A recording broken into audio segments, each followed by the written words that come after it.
I get the pleasure of introducing the next speaker, which is Byron Sigcho Lopez, alderman of the 25th Ward, and also someone who is running for Congress in the 4th District. Byron, I will give this to you. Thank you. All right. Thank you very much. And let me see if I hold this okay. Yes, and thank you everybody for coming today. I think that this is a moment in time where we gotta understand history. We wanna overcome, and I think if there's a country and there is a movement that understood what we have as a common threat, is Cuba. Cuba is an example of international solidarity, is an example of how to fight dictatorship, how to fight imperialism and colonialism, and that is why Cuba represents a threat to imperial aspirations.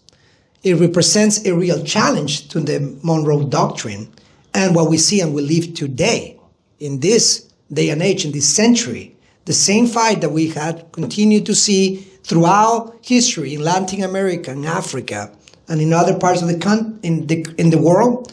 And that's what Cuba represents, an example of dignity and respect of what we should aspire as human beings, to be free, to be able to have self-determination, and to be able to really call each other brothers, sisters, and siblings. And that is why Cuba is such an important effort for us to defend. It is a cause that it should be just as important to us as it is to people throughout the world and throughout Latin America. And as the brothers and sisters in Cuba often say, what a pleasure will be to be fighting in the belly of the beast, because the oppressor also has to heal. And we also have to be proud, right? I think we are, and I consider myself an American, very much American, from the South and from the North. And this very much attempt to dehumanize and to call natives of this country and this continent foreigners, it is the most absurd, historically speaking, is the most absurd claim to make.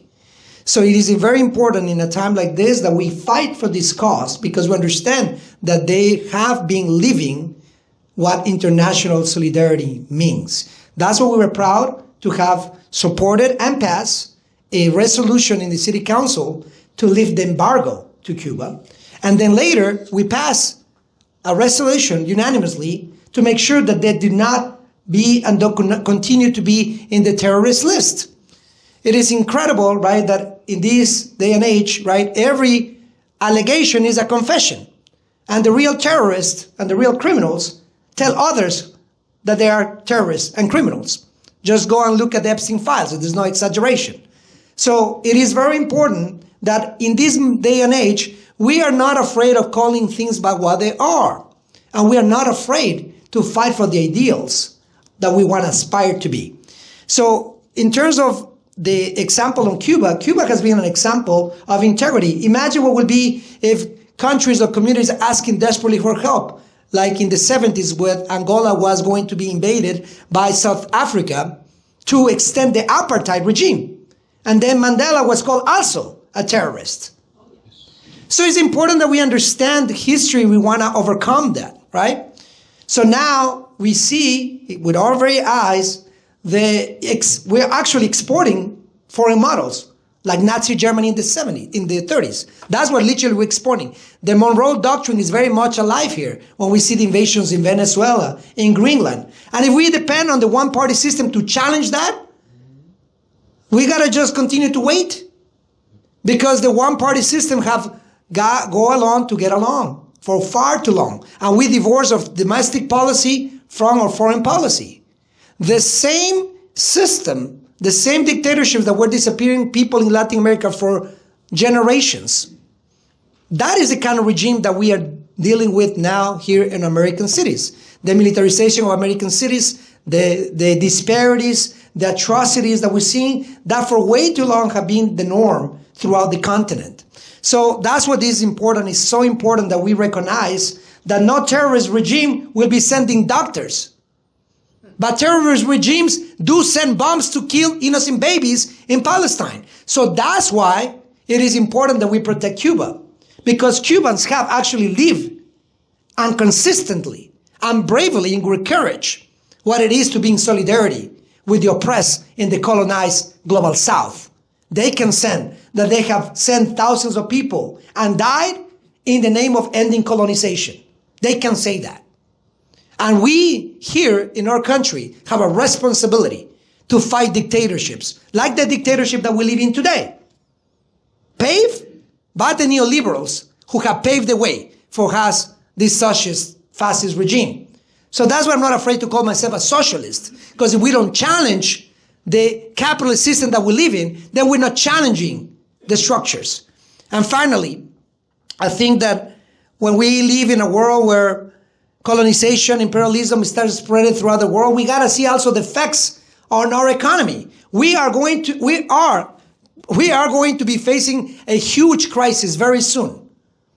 And then we're pointing our fingers at the immigrant community taking jobs, the immigrant community. The only regime taking American jobs is the Trump crony regime. They are taking thousands of jobs every month. Just look at their job report.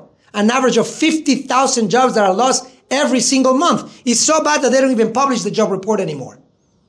But yet we blame the socialists. We blame the Cubans, the Venezuelans, because they think that by us seizing control over their resources, we're going to solve the problem. And we're going to burn the world doing so.